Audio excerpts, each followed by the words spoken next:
Senhoras e senhores, boa tarde. Por favor, os portadores de aparelhos móveis e celulares, pedimos durante o evento que os mantenham desligados ou em modo silencioso. Em nome da organização do evento, informo que os certificados de participação serão entregues hoje logo ao término da última palestra na secretaria do evento.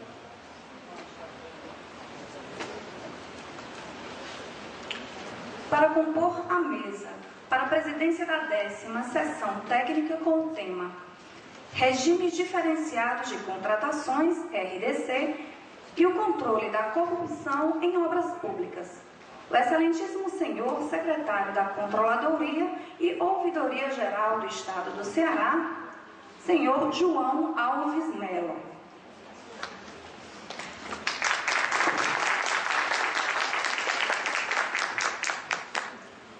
Convidamos para fazer uso da palavra o excelentíssimo senhor ministro do Tribunal de Contas da União, Ubiratã Aguiar. Eu quero cumprimentar aos que salvaram-se na Arca de Noé, conseguindo chegar aqui apesar desse dilúvio, que é uma demonstração e eu estou fazendo essa lambança toda para poder dar tempo a que ele chegue aqui, esteja presente para poder proferir a sua palestra e, além do mais, registrar algo que me toca profundamente no coração, que é a segunda vez que o ministro Jorge Aras age em relação a mim com a maior atenção, com a maior gentileza. A primeira vez foi quando eu escrevi um livro sobre a LDB, a Lei de Diretrizes e Bases da Educação Nacional. Naquela época, presidente que fui da Comissão de Educação da Câmara dos Deputados, uma das primeiras decisões, uma primeira decisão que eu tomei, foi designar o então deputado Jorge Aras para ser o relator da LDB. E ele assumiu com uma dedicação que lhe é peculiar, que caracterizou a sua vida como magistrado, que caracterizou a sua vida como professor universitário, como parlamentar. Ele se dedicou de corpo e alma ao debate, à discussão da LDB. Dias e noites, ao ponto de que isso merece, hoje eu só estou falando em reflexões, mas merece uma reflexão. Se dedicou tanto a uma causa como a da educação, tão nobre como a da educação, e o resultado foi que na eleição seguinte, ele só teve 5.000 votos na Bahia. Os professores, os educadores, os orientadores, os administradores escolares esqueceram-se daquele que tinha sido um gigante batalhando pela causa da educação. E ele ficou amargo com esse revés, porque não fazia justiça ao seu trabalho. Quando eu escrevi o livro, eu colhi o depoimento dele. Ele disse: não, eu não quero dar depoimento nenhum sobre a LDB. Ele: não, só desatenção a mim. O livro sou eu que estou escrevendo e quero depoimento seu. Ele pensou, uma semana depois ele voltou a mim: então só você me faz escrever sobre esse tema. Estou escrevendo então o meu depoimento sobre a LDB. O depoimento dele consta hoje nesse meu livro sobre a Lei de Diretrizes e Bases da Educação, que é um livro que é uma edição comentada sobre a LDB. Traz um pouco da história, um estudo comparativo dos textos, e estão lá o depoimento de Otávio Elísio e o dele. E agora, a segunda vez, você imagina um ministro de Estado com todas as responsabilidades que tem. Ele que é numa pasta extremamente difícil, é o controle interno do Poder Executivo, e tratando desses temas que estão nas manchetes dos jornais. Se larga de Brasília, num voo para cá, exclusivamente para proferir essa palestra, e logo após a palestra está voltando num voo em torno de 5h30, 6 horas, por aí assim, está voltando para Brasília. Veio exclusivamente. E ainda veio debaixo desse temporal que desaba sobre Fortaleza.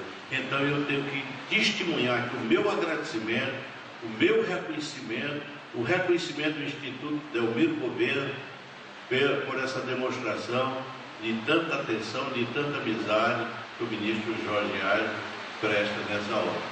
Bom, mas sem mais delongas, porque ele deve estar chegando e vai comer alguma coisa que não queria nem almoçar para vir direto para cá, eu vou passar a palavra para João Melo, meu vizinho de terra, ele lá do Iguatu. Ele e Osmar são amigos queridos.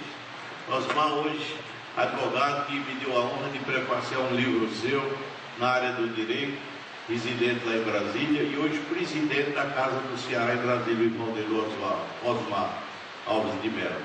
E o João Melo, o nosso secretário da Controladoria Geral do Estado do Ceará, também com uma vasta experiência nesse campo. E é tão vasta a experiência que ele vai iniciar o tema que será o tema do Jorge Arce, falando sobre o acesso às informações, que é um tema tão atual, tão presente, e que eu espero que seja utilizado da forma mais adequada, de forma a formar uma sociedade cidadã, de uma sociedade que tome conhecimento e que a transparência seja o seu registro maior. Então, é com alegria muito grande, com a licença da cerimonialista, que eu passo a palavra ao nosso secretário João Alves de Mello. Bom, inicialmente eu quero agradecer essas referências feitas pelo nosso ministro Biratã e cumprimentar a todos vocês. Aqui nós temos pessoas da terrinha aqui do Ceará e pessoas de outros estados. Eu acho que os outros estados trouxeram essa chuva para aqui hoje, que nem é mais época de chuva. Aqui não é mais época de chuva como o Ceará. Uma chuva desse tamanho não caiu nenhuma neste ano, né? Que é o ano de seca. Bom, os meus cumprimentos a todos vocês, e nós vamos aqui conversar um pouco sobre lei de acesso à informação. Eu acho que a maioria de vocês já teve a oportunidade de ver que nós temos, a partir do dia 16 de maio deste ano, em vigor, uma lei de acesso à informação. Não é mais uma lei. Esta é aquilo que nós poderíamos chamar de a lei. De fato, é a lei. Porque ela chega a um nível de verdade de tal ordem que você não tem o que questionar, vai ter simplesmente cumprir e cumprir muito bem tudo aquilo que está contido nessa legislação. E é bom que a gente faça um pouquinho de reflexão sobre isso, até para não jogar a lei assim, como se ela tivesse aparecido do nada. Essa lei, ela vem exatamente regulamentando 3 artigos da Constituição Federal. Artigos esses que o nosso ministro Biratã ajudou a construir, o ministro Jorge Arce ajudou a construir, como constituinte, e que estão sendo regulamentados aos poucos. Então ela trata exatamente da regulamentação dos artigos 5º, artigo 37 e artigo 216 da Constituição Federal. Mas ela regulamenta esses artigos, diferentemente de outras leis regulamentadoras, e nós conhecemos muitas delas por aí, de uma forma completa. Ela não deixa margem para que alguém diga: não cumpri porque não entendi, não cumpri porque essa lei daqui, ela traz as impossibilidades de cumprimento. Não. ela traz a possibilidade de cumprimento e traz um esclarecimento suficiente para que se cumpra na efetividade tudo aquilo que está recomendado na lei. Quando essa lei foi votada em 11 de novembro de 2011, diga-se de passagem, é por isso que nós estamos começando por esse tema. Quem é o responsável pelo acompanhamento de tudo isso é o ministro Jorge Argel, porque quem vai dar todo o acompanhamento a esta nova lei, a esta lei, é a Controladoria Geral da União. Ela é que vai fazer o acompanhamento do cumprimento dessa lei. Logo que a lei foi votada, eu me dispus a ir a Brasília, juntamente com a direção do Conselho Nacional do Controle Interno, CONAS, para uma conversa com o ministro Jorge Argel. E nessa conversa, o ministro, muito flexível, como sempre, ele ouviu todas as nossas colocações de dificuldades de cumprimento imediato da lei, porque ela exige muita informação, um volume de informação muito grande, e a gente estava querendo, naquela ocasião, incentivá-lo a propor uma dilatação do prazo. E levamos uma proposta para a gente ampliar o prazo, deixar pelo menos essa lei no mesmo nível da lei dos portais de transparência, que começou primeiro com a União, depois um prazo para o cumprimento pelos estados, um prazo para o cumprimento pelos municípios a mais de 500 mil habitantes, um prazo para o cumprimento dos municípios de 50 mil para cima, e ainda um prazo em 2013 para ajustamento dos municípios até 10 mil habitantes. Veja bem, o prazo foi longo, foi amplo. Aí o ministro olhou assim e disse: a ideia é boa. Agora eu gostaria de saber quem é que está disposto a ir fazer essa proposta à presidenta Dilma Rousseff. Porque essa lei ela não quer prorrogar não, o prazo é esse. Quem está disposto a ir fazer a proposta? Bom, esfriamos com a ideia, não tem possibilidade de fazer a ampliação desse prazo. E aí começamos a correr. E eu digo a vocês aqui, isso não é uma questão apenas de gestão do Estado do Ceará. O Estado do Ceará foi um Estado que teve muita sorte em relação ao cumprimento dessa lei. No começo de 2011, quando eu assumi a Controladoria Auditoria Geral, eu mandei trazer para conhecer em detalhes o portal da transparência do Estado do Ceará. E verifiquei o seguinte, que o portal ele simplesmente atendia naquilo que a lei complementar 131 mandava. Mas ele não tinha outra extensão além disso. Então eu peguei esse portal, abri o portal, e chamei a equipe técnica e disse: olha, eu quero fazer uma extensão desse portal. Isso que está hoje aqui no portal vai ser só um dos itens do portal, mas eu quero mais 3. E aí eu especifiquei os 3 novos itens do portal.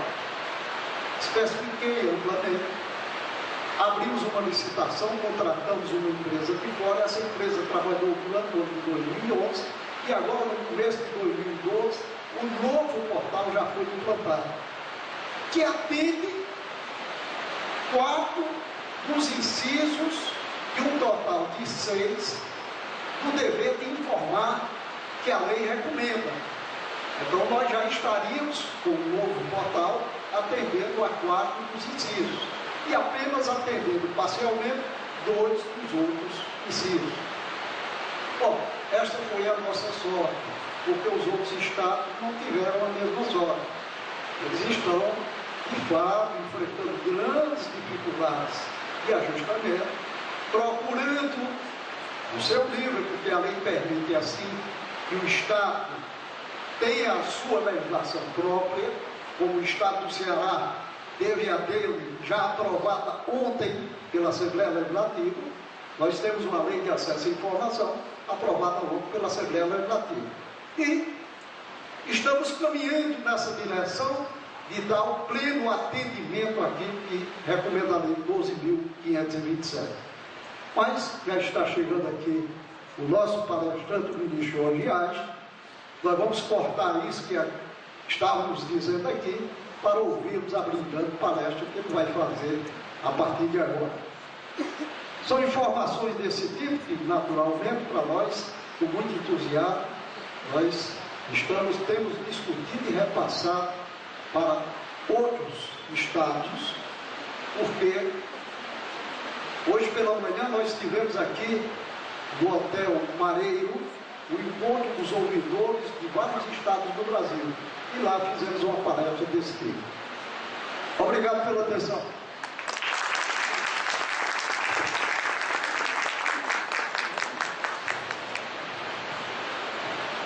Eu já havia dito para vocês que nós agora estamos lembrando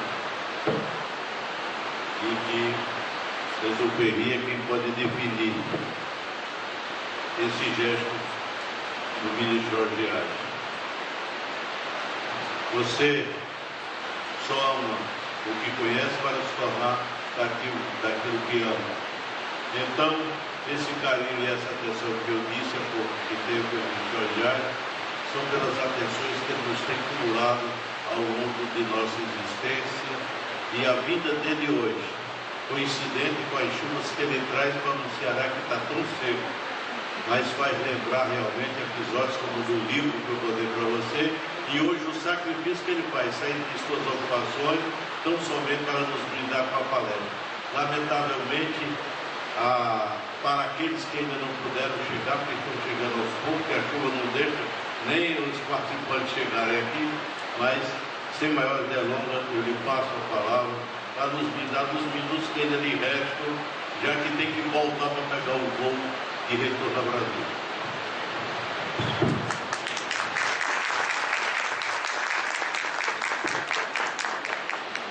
Bem, pessoal,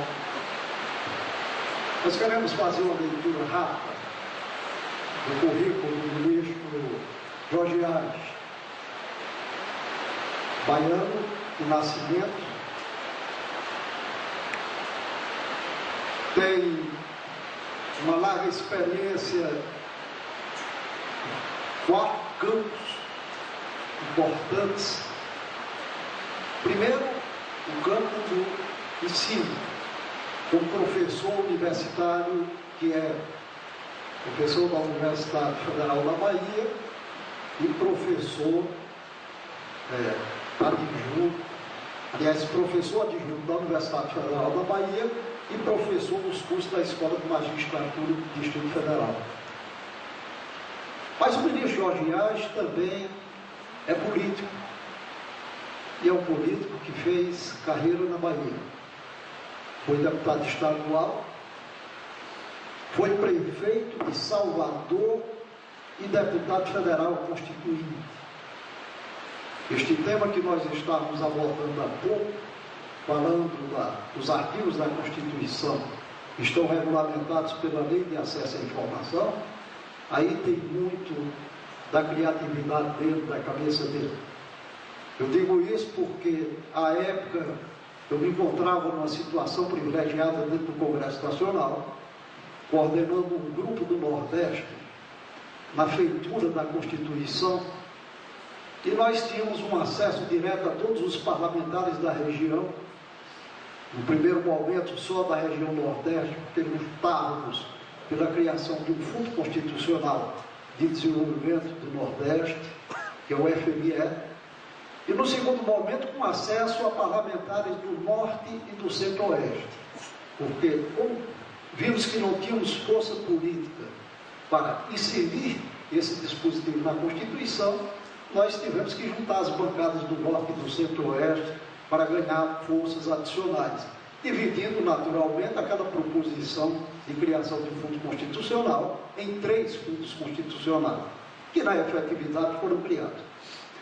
E Daí para frente, esse grupo cresceu dentro do Congresso e nós tivemos a oportunidade de interagir com o deputado Jorge Aires Sobrinho, naquela ocasião, e com muitos outros parlamentares das 3 regiões, na feitura de alguns dispositivos importantes da Constituição, dentre os quais esses artigos citados, o 5º, o 37 e o 216, que são exatamente os que estão regulamentados nessa lei de acesso. Mas o nosso ministro Jorge Aires, ela tem uma experiência riquíssima como magistrado, uma experiência riquíssima como consultor internacional e uma experiência riquíssima como gestor. E hoje ele mostra o quanto vale essa sua experiência. Ele está hoje com a responsabilidade.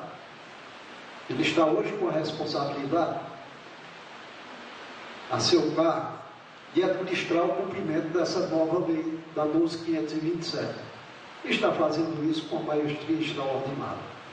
Então eu quero aproveitar essa oportunidade, que eu não sei se eu vou ter outra desse tamanho, para pedir a vocês, para de pé, darmos uma salva de palmas para o ministro Jorge Aires, pelo belíssimo desempenho que ele tem tido à frente da Federação.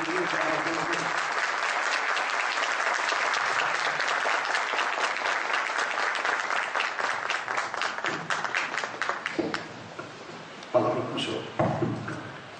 Em primeiro lugar, quero me desculpar com todos vocês, as senhoras e os senhores, pelos poucos minutos que vou poder passar aqui.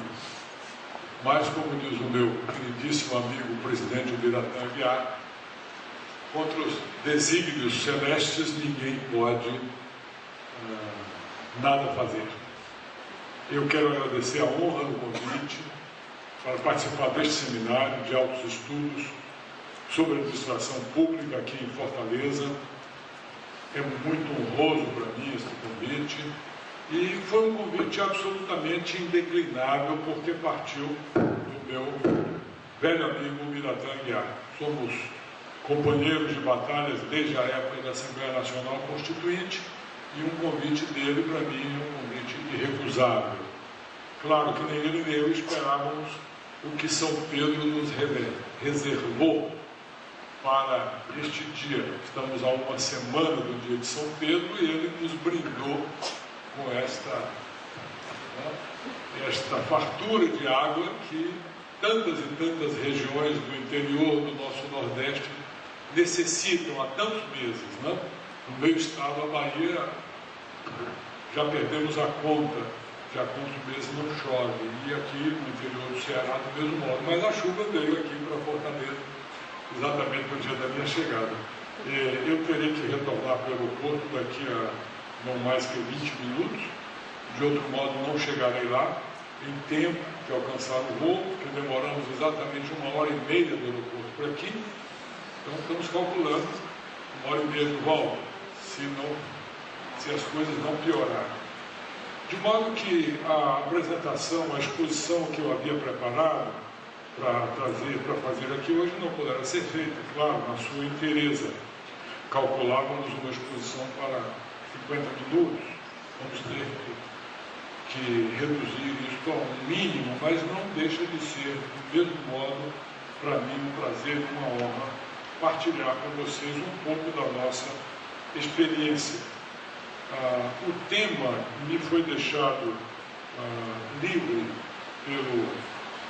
pelo presidente Ubiratã, e não vou tratar do regime diferenciado, eu vou tratar um pouco da contribuição da Controladoria para a transparência na gestão pública e para o combate à corrupção.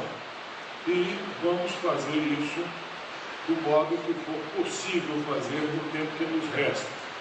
Muito rapidamente, para quem não conhece exatamente o que é a Controladoria, este órgão novo, como nova também é a Controladoria aqui no estado do Ceará, uma instituição de apenas 9 anos de idade, está ainda na pré-adolescência, acabou de sair da infância, não? Nós trabalhamos ao lado de instituições seculares, como o Ministério Público, o Tribunal de Contas, a Polícia Federal. As controladorias, nessa concepção atual, são órgãos extremamente jovens, recentes. Por isso, é preciso dar rapidamente que seja a ideia do que é essa instituição, que não é apenas um órgão de auditoria, é também um órgão de corregedoria, temos também a função de ouvidoria e temos também as funções de trabalhar na área de prevenção da corrupção e de aprimoramento da gestão, com medidas de transparência, de estímulo ao controle social e outras atividades que rapidamente lhes vou expor.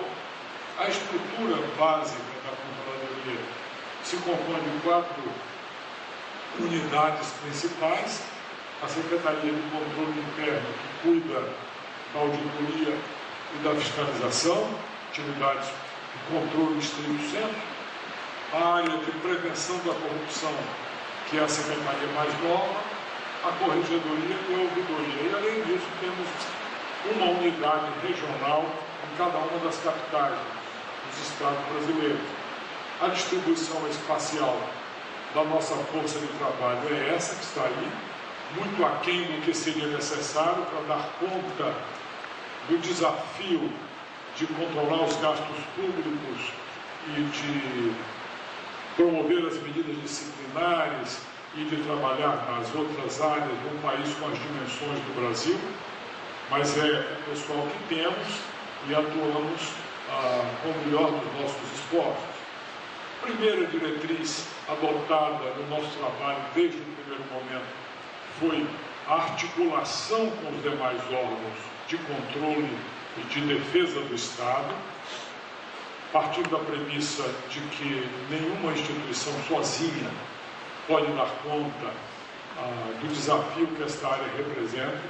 Todos temos que trabalhar em conjunto, e aqui eu aproveito para registrar a minha admiração pela iniciativa do presidente Ubiratã do TCU de construir a rede de controle, que caminha nessa mesma direção. As principais articulações nossas, além do Tribunal de Contas, são com o Ministério Público Federal, Estadual, com o Conselho de Controle das Atividades Financeiras, que é o COAF do Ministério da Fazenda, a Polícia Federal, a AGU, o Banco Central, a Receita e os órgãos de controle estaduais, obviamente. A articulação com o Ministério Público se faz por diversos meios, não só na cooperação nas investigações, como em operações conjuntas e em troca de informações. Encaminhamos ao Ministério Público todos os nossos relatórios de trabalho. Ainda agora acabamos de encaminhar, na data de hoje, o relatório relativo ao trabalho do Banco do Nordeste, que é um assunto que está na agenda pública nacional hoje. A articulação com a Polícia Federal, conhecida mais do grande público por força das operações conjuntas, que realizamos. A articulação com o COAF. O COAF, para quem não conhece de perto, é a unidade de inteligência financeira do governo brasileiro, articulada no sistema internacional do GAFI, ao qual o Brasil aderiu, e regulamentamos em âmbito nacional com a legislação sobre lavagem de dinheiro. Esta atividade representa, significa na prática, principalmente o acompanhamento de todas as operações atípicas ou suspeitas que ocorram na rede bancária e em outros segmentos da economia, como a área de imobiliárias, etc. Qualquer operação atípica hoje desta ordem é comunicada automaticamente pelo COAF aos órgãos de fiscalização e investigação, entre eles a Controladoria, a Polícia Federal e outros. É a partir daí que se identificam alguns dos esquemas que têm sido desbaratados. Articulação com a Receita Federal, com a AGU, que a Advocacia Geral da União tem também legitimidade para as ações de improbidade e de ressarcimento, muitas delas resultantes desse trabalho da Controladoria, e com os órgãos de controle estaduais. Dentro da CGU, nós trabalhamos, como disse, em 4 áreas. A primeira delas é o controle interno, onde nós procuramos enfatizar cada vez mais as atividades de orientação ao gestor, entendendo que o primeiro papel de um órgão de controle interno é orientar para prevenir, evitar que a irregularidade ocorra, se transforme num ilícito criminal ou civil mais grave. Então, a interação com o gestor tem sido uma das nossas principais preocupações. Além disso, é claro, fazemos um controle permanente da execução dos programas de governo, selecionando cerca de uma centena de programas a cada ano para acompanhá-los mais de perto. As auditorias investigativas que resultam ou de denúncias de cidadãos, ou de denúncias da imprensa, ou de solicitações do Ministério Público, ou de trabalhos rotineiros no nosso acompanhamento dos programas, ou nas auditorias anuais de gestão, que seguem as orientações do TCU. Quando nessas auditorias normais identificamos um problema mais grave, isso, iniciamos uma auditoria mais aprofundada de caráter investigativo, como essas que são mais divulgadas pela imprensa, recentemente acontecidas no DENIT, na Valec, no Ministério do Turismo, agora no Banco do Nordeste, em outros momentos no Ministério da Agricultura, na Conab. Essas que ocupam as manchetes de jornais são apenas uma das linhas de atuação nossa, mas são as que têm maior visibilidade. Aqui não vou me deter mais no detalhamento de cada uma delas. Aqui são detalhes a respeito da orientação aos gestores públicos, com a produção de manuais, cursos, etc. Passando também mais rapidamente nos programas de fiscalização por sorteios públicos, que se realizam a cada 2, 3 meses e de modo aleatório são escolhidos determinados municípios para fazer uma investigação concentrada da aplicação de recursos federais. Os resultados desse trabalho têm esses encaminhamentos, e aqui é fundamental para a compreensão de como operam as instituições nesse trabalho articulado, em que nenhuma delas atua sozinha, cada uma tem a sua parcela de atuação. A Controladoria encaminha a todos esses destinatários os resultados das auditorias, aos ministérios gestores dos programas para as providências tanto de caráter punitivo, que caibam a eles, como instauração de sindicâncias e processo disciplinar, como de tomada de contas especiais para a identificação do responsável e quantificação do dano, seja para as providências de melhoria e evitar a repetição dos problemas. Encaminhamos também os relatórios para o Senado e para a Câmara, para a mesa e para a Comissão de Fiscalização e Controle das Casas Legislativas, para fins do controle político previsto na Constituição. O Tribunal de Contas para as suas funções de aplicação das sanções que lhes cabem, que resultam muitas delas na inelegibilidade, como agora recentemente o TCU divulgou a lista de 7.000 inelegíveis por conta de desaprovação de conta. Aos órgãos tributários, quando há indício de ilícito fiscal, a Polícia Federal, Ministério Público Federal e Estadual para as ações penais e civis perante o Judiciário, a AGU para as ações civis e para a nossa Corregedoria para efeito das sanções que podemos nós aplicar aos gestores públicos, que são as sanções de advertência, suspensão e demissão, e as empresas corruptoras, que é a declaração de idoneidade. O sistema de corregedoria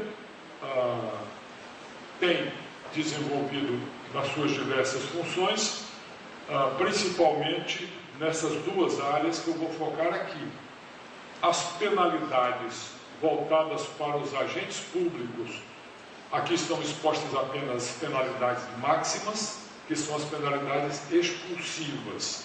Através disso, já tiramos dos quadros da administração federal mais de 3.700 gestores públicos nos últimos 9 anos, somando as demissões com a cassação de aposentadorias e com a destituição de ocupantes de cargo em comissão. É uma contribuição bastante relevante para a limpeza da administração pública brasileira, daqueles que não podem, não deveriam integrá-la, porque na grande maioria destes casos se trata de improbidade, de valimento do cargo público para fins particulares, de recebimento de propina, de suborno, prevaricação e outros ilícitos semelhantes. Do lado empresarial, é preciso também olhar os dois lados do balcão. A corrupção geralmente exige dois participantes. Além da aplicação direta da penalidade de declaração de idoneidade que passamos a fazer, criamos um setor específico para isso, nos preocupamos também de criar um cadastro nacional visível por todos os órgãos, para nele divulgarmos as penalidades aplicadas por todos, pelo Tribunal de Contas, pelos ministérios e pelos governos estaduais, inclusive, que concordaram em aderir a esse cadastro. Nós não podemos obrigar, é claro, os estados têm autonomia, mas conclamamos todos para que aderissem a isso, para que se possa cumprir a finalidade da lei. O que a Lei 8666, que é a Lei de Contratos e Licitações, prevê é que quando uma empresa é considerada inidônea